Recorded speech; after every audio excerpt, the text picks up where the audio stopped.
Hi అండి. అందరికీ నమస్కారం. Welcome to talks with me. ఎలా ఉన్నారండి అందరూ? నేనైతే చాలా అంటే చాలా బాగున్నాను. మీరందరూ కూడా ఇంకా బాగుండాలని మనస్ఫూర్తిగా కోరుకుంటున్నాను. ఇవాల్టి వీడియోలో how to clear gold loan అనే ఒక టాపిక్ చూద్దామండి. లాస్ట్ వీక్ అనుకుంటా గోల్డ్ లోను ఏ విధంగా క్లియర్ చేయొచ్చు అనే కామెంట్ అయితే వచ్చిందండి. 5 లక్షల రూపాయల గోల్డ్ లోన్ అండి.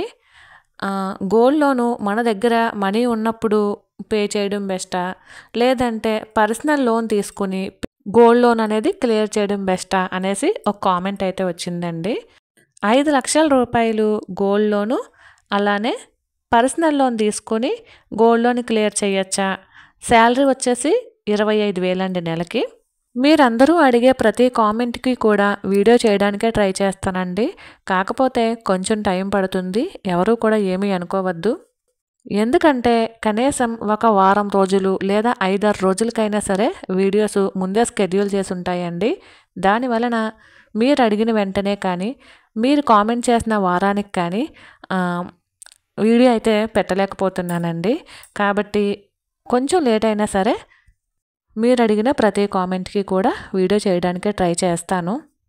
కొంచెం ఓపికగా వెయిట్ చేయండి. ఎవరు కూడా ఏమీ అనుకోవద్దు.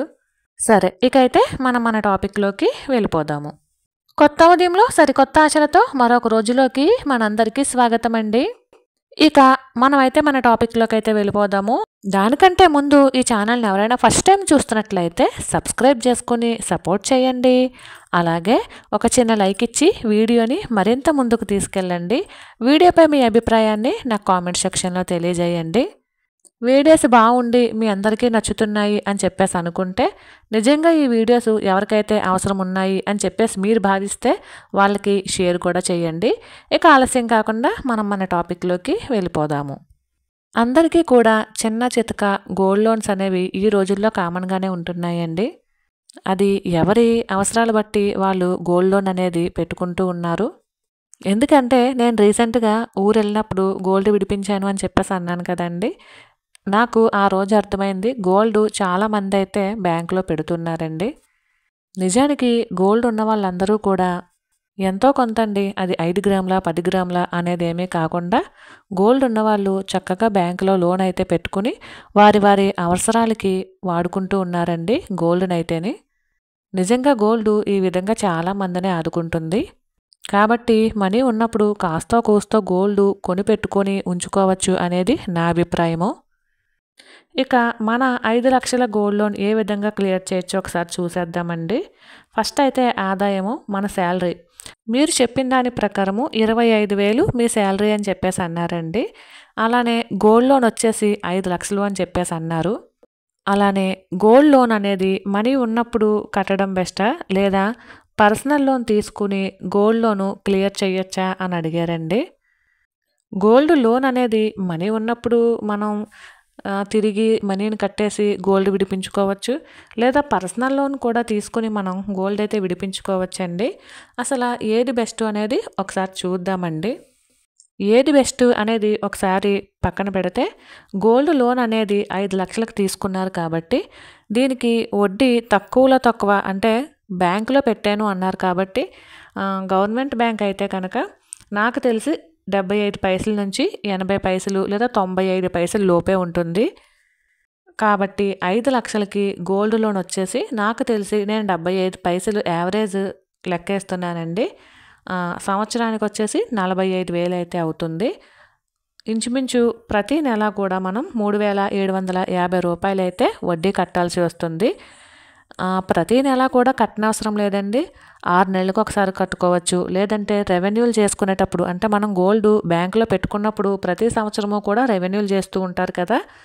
అలా రెవెన్యూలు చేసినప్పుడు మనం వడ్డీ కట్టేసి మళ్ళీ మనం గోల్డ్ లోన్ తీసుకున్నట్టు వాళ్ళు మనకి రెవెన్యూలు చేస్తారండి. ఒకవేళ వాళ్ళు ఇచ్చే గోల్డ్ పర్సంటేజ్ ఏమన్నా పెరిగితే మనకి తిరిగి అమౌంట్ ఇస్తారు, తగ్గితే మనమే అమౌంట్ కట్టాల్సి ఉంటుంది. అలా 1 ఇయర్కి ఒకసారి కూడా మనం 45,000 వడ్డీ రూపంలో కట్టచ్చు. ఇది అందరికీ తెలిసే ఉంటుందండి. తెలియని వాళ్ళు తెలుసుకుంటారు అనే ఉద్దేశంలో ఇప్పుడైతే చెప్పడం జరిగింది. ఇక పర్సనల్ లోన్ అండి. పర్సనల్ లోన్ అనేది అందరికీ రాకపోవచ్చండి. ఎందుకంటే అందరూ కూడా ఉద్యోగాలు చెయ్యొచ్చు, చెయ్యకపోవచ్చు. ఉద్యోగాలు ఉన్న వాళ్ళకి కూడా ఒక్కొక్కసారి పర్సనల్ లోన్ అనేది రావడం కష్టమవుతుంది. ఇక ప్రైవేటు ఉద్యోగులకైతే ఈ పర్సనల్ లోన్ అనేది కొంచెం కష్టమే అని చెప్పచ్చు. అందరికీ కాదండి, కొంతమందికి మాత్రమే. ముఖ్యంగా పర్సనల్ లోన్ తీసుకునేటప్పుడు అందరికీ తెలిసిందే మన సిబిల్ స్కోర్ ఎంత ఉంది అనేది ఖచ్చితంగా చూస్తారండి. సిబిల్ స్కోర్ బాగుంటే కనుక మనకి లోన్ ఇవ్వడానికి ఒక ఛాన్స్ ఉంటుంది. అది మనం వాడే క్రెడిట్ కార్డుల మీద కానీ లేదా ఇలాంటి లోన్స్ తీసుకున్నప్పుడు మనం వడ్డీలు అవి చక్కగా నీట్గా ఎప్పటికప్పుడు అంటే నెల నెల కట్టేవాళ్ళు, 6 నెలలకు కట్టేవాళ్ళు, సంవత్సరానికి కట్టేవాళ్ళు ఎప్పటికప్పుడు వడ్డీలు అవి క్లియర్ చేసుకుని క్రెడిట్ కార్డ్స్ అవి క్లియర్ చేసుకుని ఉన్నట్లయితే మనకి సిబిల్ స్కోర్ అనేది పెరుగుతుంది. లేదు డిలే అవుతుంది అంటే తగ్గుతుంది. ఆల్మోస్ట్ సిబిల్ స్కోరు 720 కన్నా ఎక్కువ ఉంటే మాత్రం లోన్ వచ్చే ఛాన్స్ ఉందండి. ఇది నాకు తెలిసినటువంటి చిన్న ఇన్ఫర్మేషన్ మాత్రమే. అలానే పర్సనల్ లోన్కి 19% వడ్డీ అయితే పడుతుంది. అందరికీ ఇలానే పడాలని ఏమీ లేదండి. ఇది ఒక ఉదాహరణ మాత్రమే. అసలు పర్సనల్ లోను ప్రాసెసింగ్ ఏంటి అనేది ఇప్పుడు చూద్దామండి. ఏదైనా ఒక చిన్న ఉద్యోగం ఉండి ప్రతి నెల కూడా మనకి శాలరీ స్లిప్స్ ఇస్తూ ఉంటారు కదా, ఆ స్లిప్స్ కనుక వస్తున్నట్లయితే పర్సనల్ లోన్కి మనం అవైలబిలిటీ అండి. కనీసం 3 నెలల స్లిప్ అనేది మనం వాళ్ళకి చూపించాల్సి ఉంటుంది. కొన్ని ప్రైవేటు ఉద్యోగాలకైతే శాలరీ స్లిప్స్లు ఇలాంటివి ఏమీ ఉండవండి. ఇంకొన్ని ఉద్యోగాలు కానీ లేదా ప్రైవేట్ జాబ్స్ కానీ ఏవైనా చేస్తూ ఉన్నట్లయితే డైరెక్ట్ హ్యాండ్ క్యాషే ఇస్తారు కాబట్టి అలాంటి వాళ్ళకి స్లిప్స్ గట్ట ఉండవు. వాళ్ళకి కొంచెం ఈ పర్సనల్ లోను రావటానికి ఇబ్బంది అవుతుందండి. శాలరీ స్లిప్స్ ఎవరికైతే ఉంటాయో వాళ్ళకి పర్సనల్ లోన్స్ అనేవి కొంచెం ఈజీగా వస్తాయి. అలానే ప్రజెంట్ ఇప్పుడు వాడుతున్నటువంటి అకౌంట్ నెంబరు, అలానే ఆ బ్యాంకుకి సంబంధించి యూఏఐ నెంబరు ఇవి కూడా కావాల్సి ఉంటుంది. అలానే ఫామ్ 3 16A 16B అనేది ఫిల్ చేయాల్సి ఉంటుందండి. ఇవన్నీ కూడా పర్సనల్ లోన్ తీసుకునేటప్పుడు వాళ్ళే చెప్పేస్తారు. దీనికంటూ ప్రత్యేకించి ఏమీ ఉండదండి. మనం పర్సనల్ లోన్ అనేది పెట్టుకుంటే వాళ్ళే చెప్తారు. లేదు మనకి శాలరీ స్లిప్స్ ఇలాంటివి ఏమీ లేవు అనుకున్నప్పుడు ఆధార్ కార్డు కానీ పాన్ కార్డు కానీ ఇలాంటివి కూడా యూస్ చేస్తూ ఉంటారండి. అది కూడా సిబిల్ స్కోర్ అది బాగుంటేనే లోన్ అనేది వస్తుంది. ముఖ్యంగా ఈ శాలరీ స్లిప్ ఎవరికైతే ఉంటుందో వాళ్ళకి లోన్ ఎక్కువగా వచ్చే ఛాన్స్ అయితే ఉంటుందండి. కాబట్టి ఇది ఒకటి కొంచెం దృష్టిలో పెట్టుకోవాలి. పర్సనల్ లోను సిబిల్ స్కోర్ అది బాగుంది, ఎప్పటికప్పుడు అన్నీ కూడా క్లియర్ చేస్తూ ఉన్నాము అంటే మనకి వడ్డీ కొంచెం తగ్గిస్తారండి. ఇంచుమించు 11.75 నుంచి 90% వరకు అంటే 19% వరకు కూడా వడ్డీ ఉంటుంది. అలానే దానికి ప్రాసెసింగ్ ఫీజు కూడా ఉంటుందండి. 6,670 రూపాయలు ప్లస్ 200 రూపాయలు స్టాంప్కి పడుతుందండి. మొత్తం 6,870 రూపాయలండి. మళ్ళీ చెప్తున్నానండి, ఇది జస్ట్ ఒక ఉదాహరణకి మాత్రమే, మీ అందరికీ అర్థం అవటం కోసం చెప్తున్నాను అంతేనండి. ఇలానే ఉండాలని రూల్ అయితే లేదు. ఎందుకంటే ఒక్కొక్కళ్ళ సిబిల్ స్కోర్ బట్టి వడ్డీ రేటు కూడా మారుతూ ఉండొచ్చు. అందరికీ 11.75 ఇస్తారు అని ఏమీ ఉండదండి. అది వాళ్ళ సిబిల్ స్కోర్ ప్రభావం బట్టి, అలానే వాళ్ళ శాలరీ స్లిప్స్ బట్టి కూడా ఉంటుందండి. కాబట్టి మీకు 25,000 శాలరీ అన్నారు, మీ దగ్గర కనుక శాలరీ స్లిప్ అనేది ఉంటే మీకు పర్సనల్ లోన్ అనేది వస్తుందండి. ఒకసారి ట్రై చేయొచ్చు.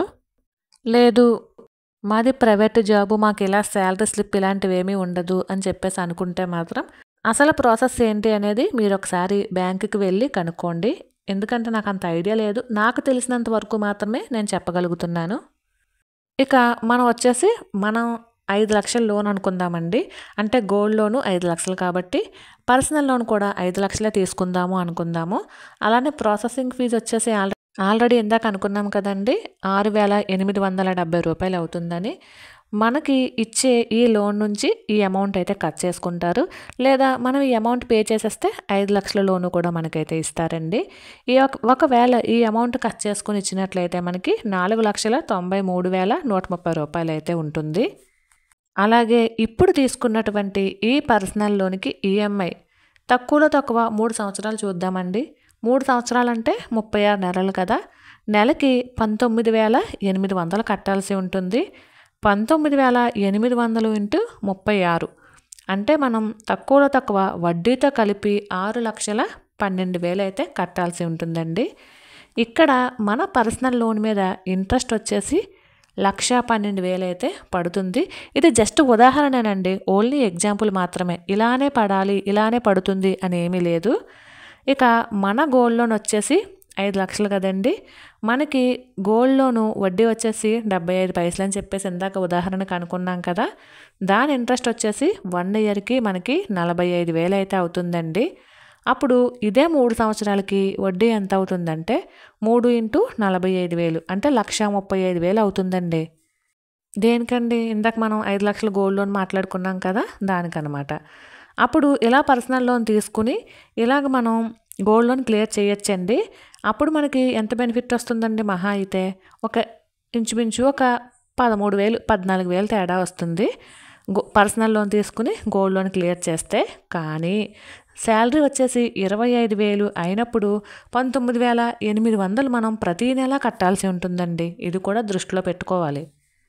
ఎందుకంటే మనకు వచ్చే శాలరీ 25,000 అయినప్పుడు మనం ఇంటి ఖర్చులకనో, స్కూల్ ఫీజులనో, లేదా ఇంట్లో అవసరాలకనో ఇవేమీ తీయకుండా మనం 19,800 లోన్కే పే చేసేస్తున్నట్లయితే ఇంకా మన దగ్గర ఏముంటాయండి? మహా అయితే 5,200 ఉంటాయి.